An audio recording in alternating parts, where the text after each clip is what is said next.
what's up guys, welcome back to my channel, and if you're new here then welcome to our little corner of the internet. Today we're watching a video titled How a Man of War Actually Worked. What does this mean? I have no idea, but let's see what this video is about.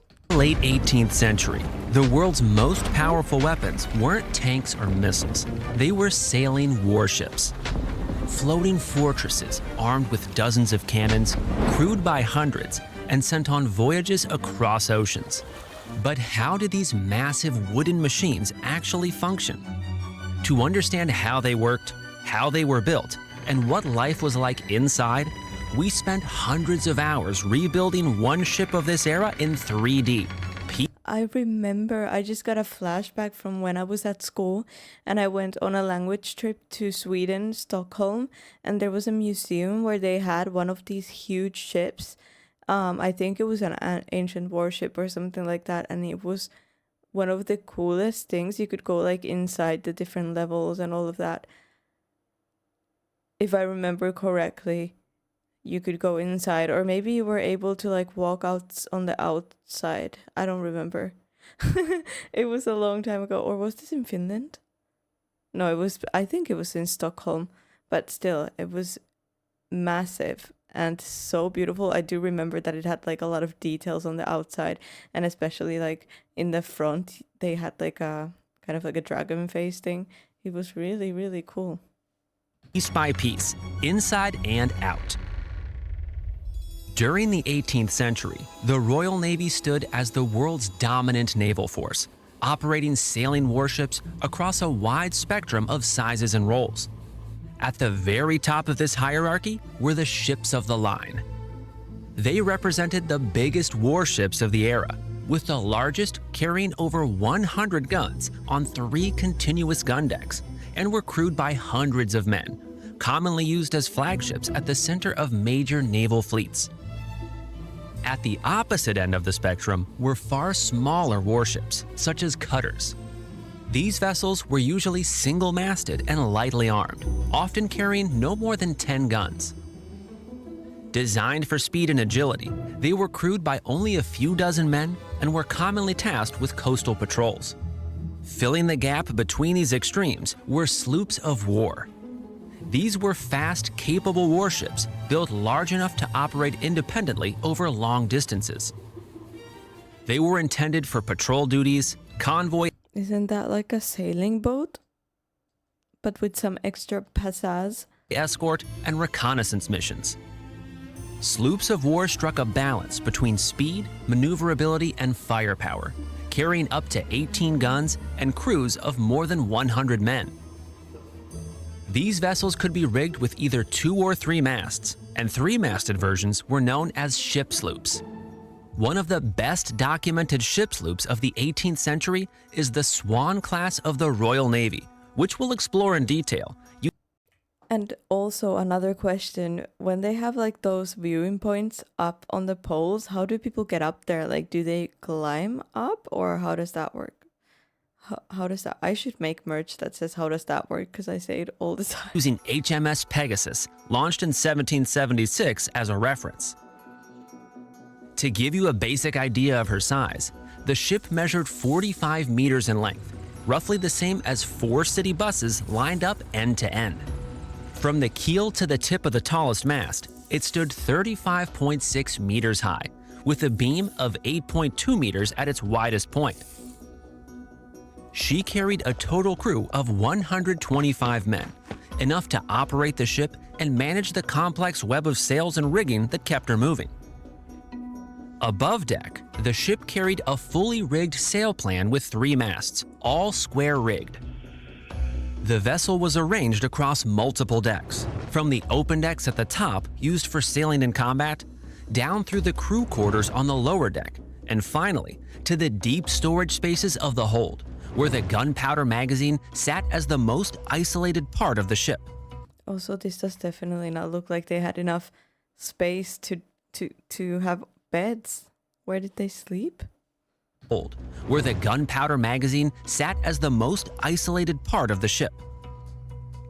We'll walk through each of these spaces in detail a little later, starting at the sails and working our way downward deck by deck. But first, let's explore how the ship's hull was constructed. The Swan class was designed with a relatively narrow hull and fine lines, a combination that gave these ships their reputation for speed and maneuverability.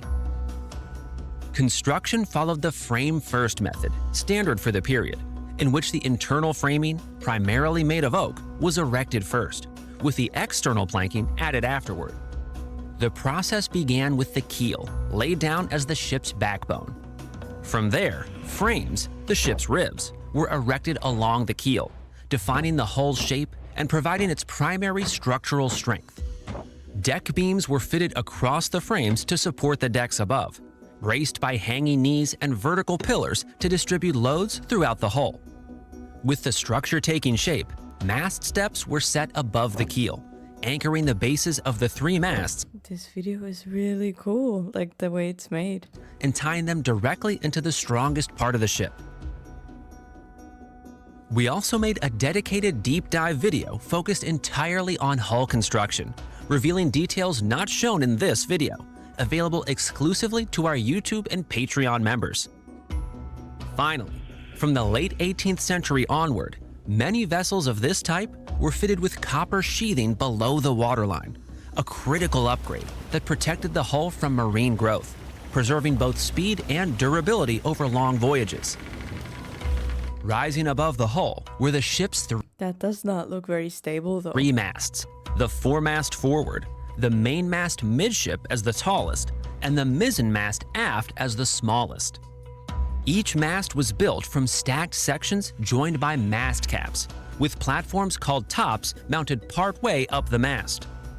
Each mast section was supported by its own set of shrouds, providing lateral support and preventing side-to-side movement. Ratlines, horizontal ropes tied between the shrouds, formed ladder-like steps for climbing. Stays ran fore and aft, stabilizing the masts lengthwise. Each mast carried horizontal spars called yards, supporting square sails that were most effective with the wind coming from behind.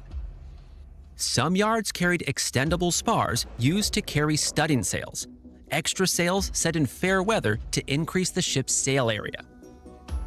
At the bowsprit extended forward, with the jib boom joined to it by a bowsprit cap.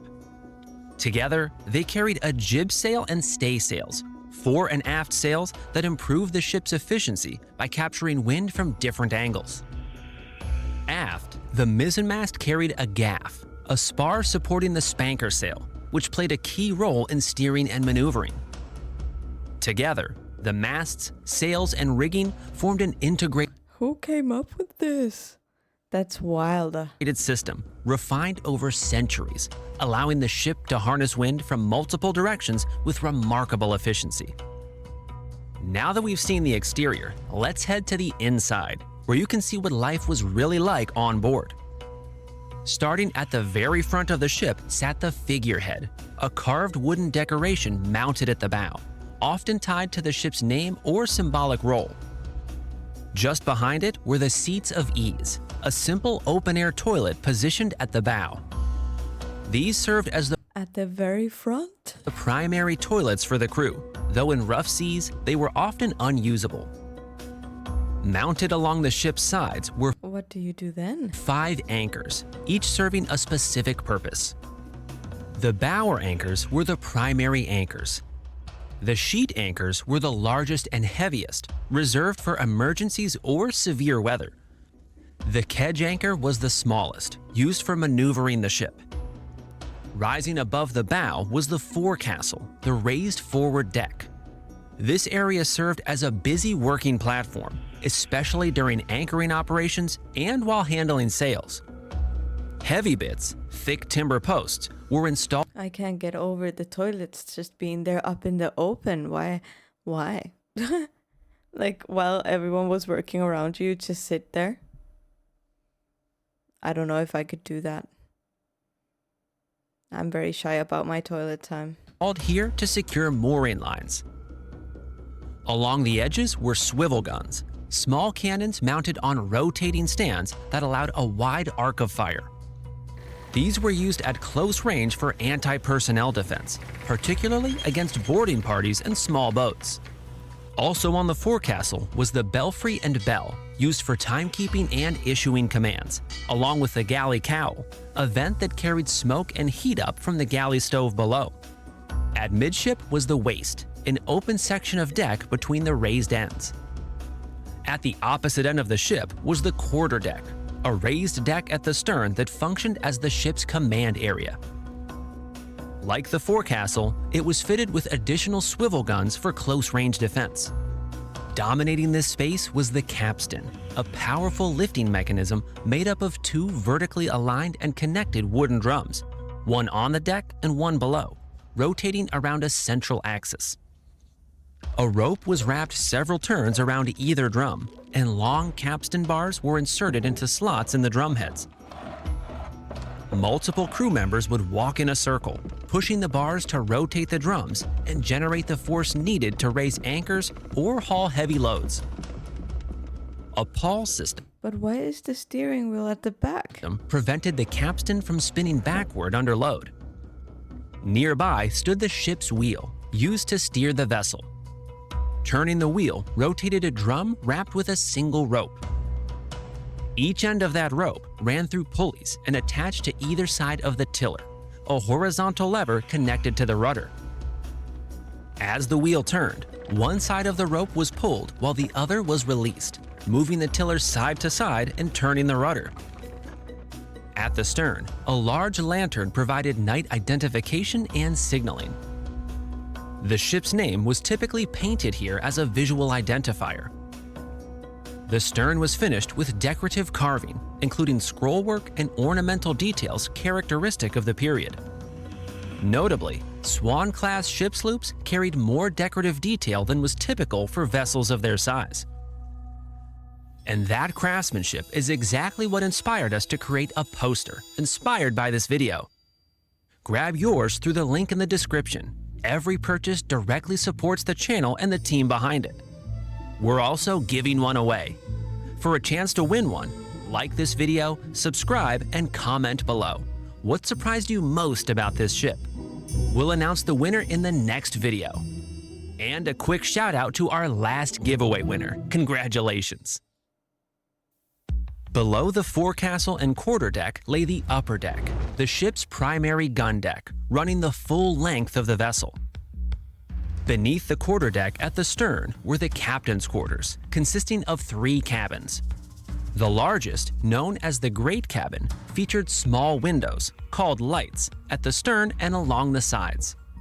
At the bow, beneath the forecastle, was the galley, fitted with a stove where meals were prepared, and the manger, a small enclosed space surrounded by a raised coaming designed to catch water entering through the hawse holes where anchor cables passed through the bow. At the center of this space was the bowsprit step, anchoring the inner end of the bowsprit into the hull.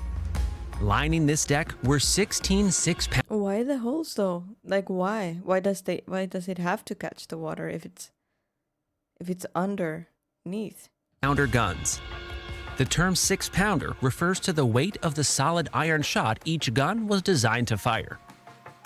These iron cannons were mounted on wheeled wooden carriages and fired through gun ports cut into the hull. Some ports were fitted with hinged lids to keep water out when the guns were not in use. A typical firing sequence followed a precise routine. After firing, the worm, a screw-like tool on a long staff, was used to clear debris from the barrel. A wet sponge extinguished any remaining embers. The powder charge was rammed down the muzzle using a rammer, followed by the solid iron shot. The vent hole was primed with a quick burning charge. Elevation was adjusted using a wooden coin beneath the breech, while lateral aim was set by hauling on gun tackles on each side of the gun. A heavy breeching rope limited recoil, and the gun was fired using a linstock holding a slow-burning match. Around the midship, there were 2 chain pumps, used to remove bilge water collecting in a well in the hold. Crew members turned long handles that rotated a sprocket, moving a continuous chain fitted with leather discs through wooden tubes.